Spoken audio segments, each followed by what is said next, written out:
Welcome to Dance Mogul Magazine. We are live in Charlotte, North Carolina at the Elements Dance Convention, and we are here with the legendary Rhapsody James. Welcome to our show. Welcome. Thank you. I want to just jump right into it. First of all, I want to thank you for accepting this interview. Oh, you're welcome. And I just want to talk about, your background a little bit. I know we've talked about it before, but it's always good for us to reintroduce ourselves to maybe a new audience member. So just give us a brief, some brief background information about yourself. Well, I was born in Brooklyn, raised in the Bronx.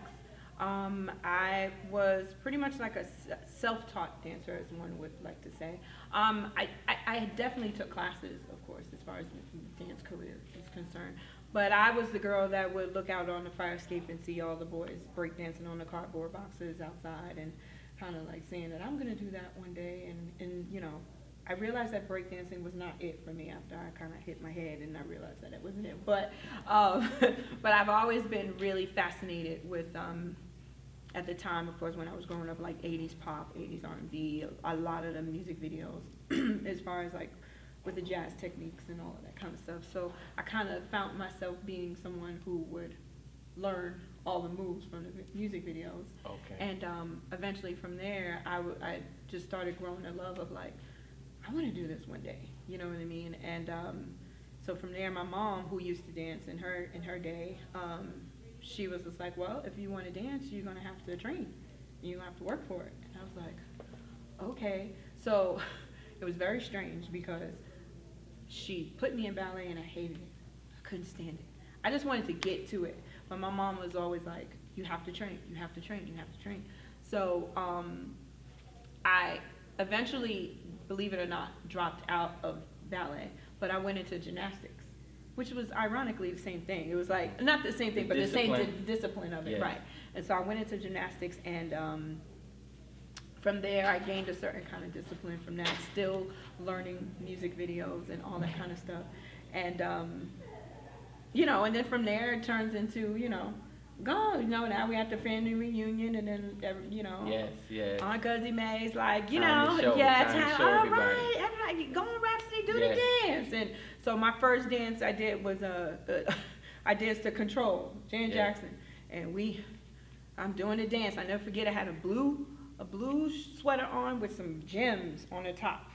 And I had them jellies. Remember them jellies? Yes, I had them jellies, and I had these white leggings and knit leggings too. It was weird. It wasn't cotton, it was knit. And I just thought that I was just doing the thing. And that's actually when my mom really saw me dance and stuff like that. And she was like, oh, you got something. And so, from there, and that's when it transpired, the classes and everything like that.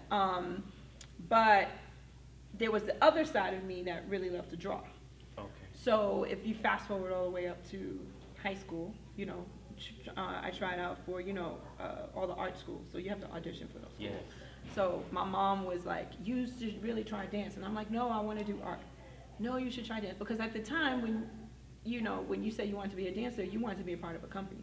Yes. You didn't really want to be in a music video. Like, that wasn't... Popular. It was just like, and you had to have a certain kind of training to be in that music video. And not for nothing, at the time, the dancers were older. Yep. I was young, so I was never looking at a music video thinking it as an option. They were very grown adults dancing in music videos, not young kids. So that wasn't an option for me. So the only thing I thought was an option was dance companies. And so I was like, I don't know, dance companies, am I gonna... I don't know if I'm gonna do that kind of stuff. So I was like, no, Mom, I'm gonna write, I'm gonna draw. And so I'm gonna be an artist. I thought I could be in advertising design. I had it all planned out. I was gonna be in advertising design, and that's it. The dance was gonna be just something that I just took classes and stuff. And then when LaGuardia came up, to apply for LaGuardia High School, my mom was like, the dance audition is happening. And I was like, she kept trying to force me to do dance audition. To this day, my mother's passed away, but to this day, she still never knows that I actually I screwed the audition up on purpose. Wow. Yeah, I did. I didn't want to do it. I'm kind of a stubborn kid. I was like, I don't want to do it. I want to draw. So when they're up in there and they're were testing you on your ballet and your stance and all that kind of stuff, and you're talking, oh, I was screwing it up. You made sure. I stood with my butt out. I put my foot wrong and everything. And then she was like, well, how'd it go? I was like, they didn't pick me. But I messed it up on purpose. It's so funny because I always wanted to tell her that before she passed away, but and she look knows now. now. But look now, but look. Isn't that funny? Yeah, so I wound up going to high school art design. I was advertising design major.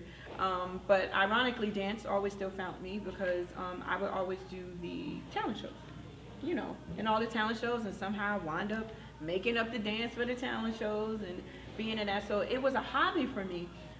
Fast forward even more, it was going to college. It still was in my blood a little bit. Then MTV, you know that show Lip Service? Do you remember that show Lip Service? Okay, they came to my college looking for contestants. So me and two of my friends, we was like, we're gonna do Lip Service. Just playing around. We're like, we had nothing else to do on campus. So we auditioned and we did, what was it? What a Man. We lip sync, no, not What a Man, Free Your Mind. It was like, Free Your Mind. So we did that song by En Vogue.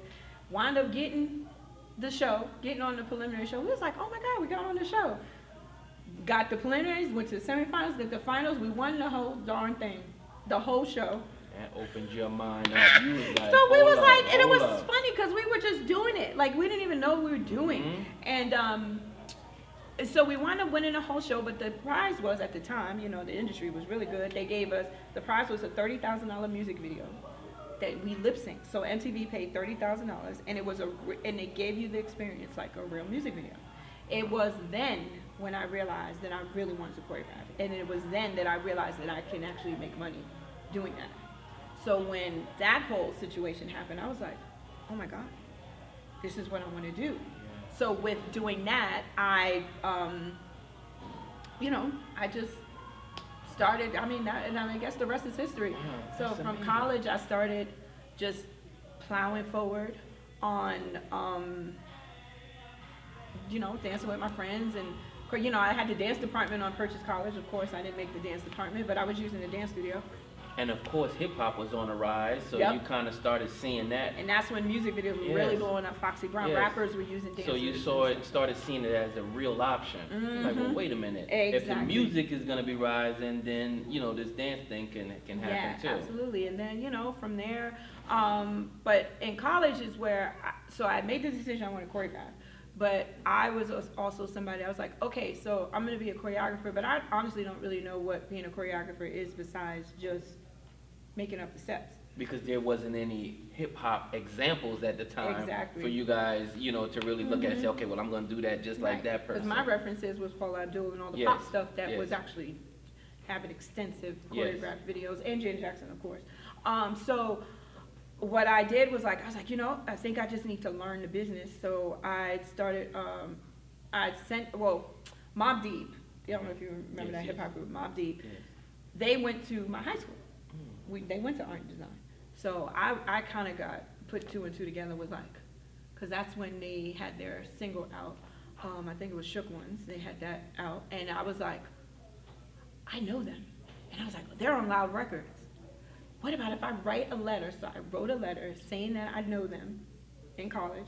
I was saying that I knew who they were and that I'm really trying to intern, blah, blah, blah, blah, blah, blah. And I wrote it just on a whim, and on the whim, they wrote me back. They hired me for the internship, so I interned at Loud Records. From there, Brett Ratner was running the video department at Loud Records before he became big-time director. Then he realized that I really wanted to choreograph because I was interning for Brett Ratner, but at the time it was all rappers. It was, Loud was a rap label. It was Wu-Tang, it was, who else was on there? Wu-Tang, Raekwon, Ghostface, like all of them. They were with their solo projects. And so they have, they did that, and what else they did? It was crazy, but at the whole point is that Brett Ratner knew that I wanted to choreograph, and he was like, you can't choreograph for, not that you can't choreograph for rappers, but we're a hardcore rap label. Yes. So from that, he introduced me to Kenneth Matthews, which then went into Uptown Records. Then I was at Uptown Records for a while, and that's how I met everybody. And then From Uptown, I went to Motown Records, and then from choreographing. No, not choreographing. Interning. Straight learning the business. Through then, that's how I met. That's how when I was at Uptown, that's how I met Lorianne Gibson when Lorianne first started. So your education got you the intern with, got you in that door. So to me, it was important for me to know the business of music before I started choreographing, because I'm somebody, I don't like looking stupid. Yes. So I didn't want to look stupid on the set saying I'm a choreographer and don't know anything about anything. Right. So for me, it was very important to intern with those things, and so on and so on. And through that, from there I graduated. I started working at J Love Entertainment, which was a small division of Motown Records after I interned at Motown. And then from there, I actually went and got a job at Sony Music. And from Sony Music, I was working in the actual human resources department. But I knew all the jobs, I knew all the descriptions. How long was your internship through these, was this? For the year. In a 1 year span, you've interned at all of these different places? And, no, through 2 years. 2 years, It was 2 years, yeah. I interned at all of those places. And then from there, once I graduated, I went to J Love, working as a receptionist, just answering phones and getting the information. And then after that, I went to Sony Music. I actually landed a executive assistant job. I was assistant to vice president of human resources. So I learned how to be an executive assistant, which obviously was a lot of details and all that kind of stuff. And then from there, that's when the real creative bug started coming through. It was like, I need to do more than... Excuse me, when you were doing your internship, were you working your dance stuff in the background, or you wasn't really... Yeah, I would just still rehearse at night. So, but you had it ready in your mind that if something pop up, I'm gonna be ready. So you had it in your mind, you was ready. Okay. Yeah. But the opportunity didn't come out yet. Right, and then from there, for me working at Sony Music, I found myself just working a 9 to 5, and then I wasn't happy because I wasn't dancing really anymore. And then from there, I started interning at I did work study at Broadway Dance Center, because I would go to Broadway Dance Center for classes. They needed a sub last minute. I kept putting in a resume. At the time, it was really like about you have to hand in your resume to be considered. Real, yes. And I handed my resume in like 5 times as work study. I was like, come on already. Broadway Dance Center. Yeah, and then eventually Rockefeller and Quickstep, Rockefeller Quickstep, their flight was delayed in Washington, D.C. They had 85 people in class standing there like, where is everybody? I was the only one. They was like, Rhapsody, you ready to teach a class? You have a routine? Luckily, because I rehearsed at night, just to rehearse, I had a routine ready. From there, the rest is history. I was at Broadway Dance Center for 15 years, and now I moved to LA. And so, how did you make the transition from Broadway Dance Center to working with the major artists? Believe it or not, I was like kind of fortunate, because a lot of the people from LA would come over to New York, and the cool thing about it is I think it was the right place at the right time, because when I came to Broadway Dance Center, Bev B was the first one to bring hip hop to Broadway Dance Center. At that time, Darren Henson and Jermaine Brown, they were doing more like jazz funk. That's when Christina Aguilera came out, and Bye Bye Bye and all that kind of stuff. That's when that came out. When I came on the scene, I was pretty much the only one that was really doing street jazz, which a lot of people don't understand the difference between. Is that what you called your classes at Broadway Dance Center, which is called street jazz? Right. Okay. And I was very clear. It was very important for me because, and Brian Green is the actual one that helped me clarify that name for class, because I was like, I don't want to call my class hip hop. I'm not stupid. Somebody says hip hop, they gonna think I'm breaking, popping, or locking. I don't do that. Not that I've trained in it, but that's not my specialty. I know that I can't call my class hip hop if I know that I'll do Jay-Z one day, but then the next day I'm gonna do Bjork. Right. Or if, from there, and then I'm gonna do another alternative song, and then from the alternative song I'm gonna go 80s pop, and then from 80s pop I'm gonna go. I was like, it's just too much, and so I actually was very confused on what to call my class. And then Brian Green was like, you need to call your class street jazz. He said, because that's what it is. You have jazz techniques and contemporary undertones with a hip hop feel. The house dancer Brian Green? Yeah, Okay. And so he advised me. He was like, you need to call your class street jazz. And then from there, and then I was like, street jazz. like break it, like in the movie Break It, and he was just like, yeah. Did it kind of emerge from street jazz to commercial, or did it go from street jazz to hip hop to commercial? Because it's pretty much. You know what it? You know what it is? It's the names. Okay. It's the names that. Well, here's the thing. It was a certain kind of style, and like when I started, everything. I mean, I talk a lot. I talk about this a lot with my boyfriend all the time. When I was coming up, things were balanced, you know, just in music in general. So if you take rap, you got your party rap, you had your gangster rap, yes. you had your conscious rap, you had your political rap, yes. you had your just gutter rap, you yes. had your New York rap, you had your West Coast rap. It was yes. so much kind of rapping yeah. going on, right? So you have all of those lanes that people was able to choose from. So it's the same thing with dance. So when I was doing street jazz, it was very clear on what I was doing. Like hip hop was hip hop and street jazz was street jazz. Where commercial dance comes in now, I feel like it is just a better way of saying that everything fused together. Okay. Because you know what ballet is, yes. and you know what, yes. and you know what tap is, right? Yes. And you know what, you know, river dancing is. I don't know. I'm just saying it. But so when you say commercial dance, it's just one name that encompasses everything. Okay, I got it. And so, and I just think that is some of, you know, I'm segueing a little bit, but that is some of the reason why we're in a state that we're in now with dance, because a lot of the kids don't research. Yes. They don't read. They don't want to know because they just want to know what's in the now. And what's happening now is moving so fast. So you can't really blame them. Because of YouTube, social media, YouTube, right. and these. Yeah, you can't really get platforms. too mad at the kids that are like going off and doing everything that they can for themselves. You really can't. You know, I know a lot of my choreographer friends that we all been in the business yes. 20 years plus, and you know, we get upset because we just see certain things going on because the quality is not what it is, but they're making loads of money or they're getting loads of recognition off of something that's not. The foundation is not there. Yeah, it's just not there.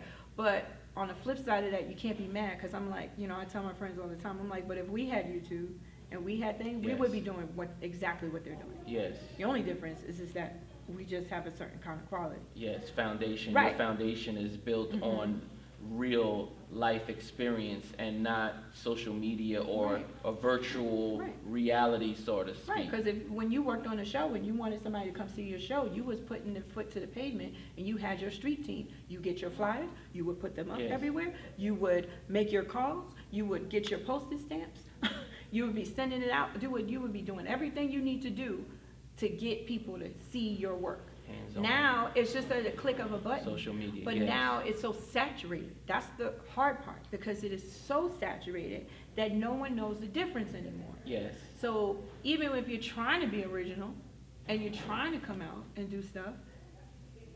Yes, I get it. You yeah. can. It's hard to sort through what is quality and what is not.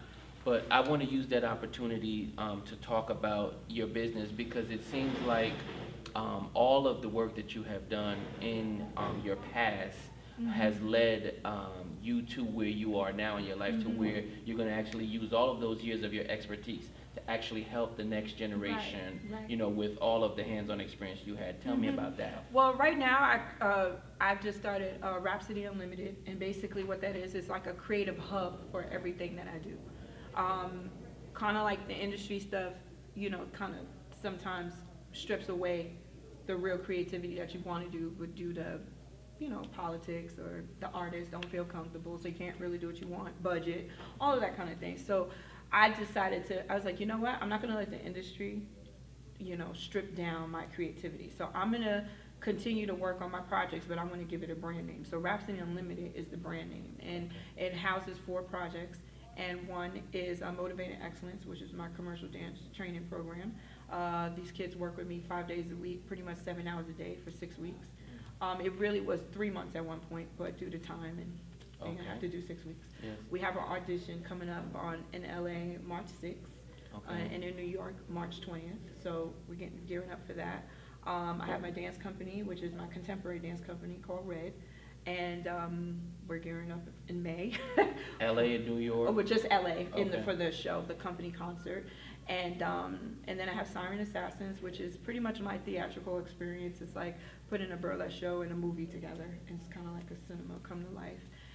And then I have Sin Sisters, which is a comic book that I'm working on. A comic book, is it gonna be involve the arts or? Yeah, I wanted to, yeah. Wow, well, It's that's like, great. so it is many, many, many, many things to me. So Rhapsody Unlimited is that hub. So And the website? right now is rhapsodyjames.com. I'm working on getting rhapsodyunlimited.com. Okay. We're in the midst of doing that. So because I just launched it. So Now, I know you gotta go, and I hate that we have to cut the interview short, but Okay. I know that you gotta catch a flight out. Yes. And I just wanna thank you and let you know that we appreciate you. Mhm. And I know that you met with Flo in LA, and Uh-huh. I just wanna thank you for, Mhm. giving her that time. And Yeah. she appreciated that interview, and she shared with me Yes. how touched and moved Yes, she was yes, about the yes. interview. So I just wanted to thank you for that, Thank okay? you, And just thank let you know you. that I appreciate you. Ah, you guys are the best. I All love right. it.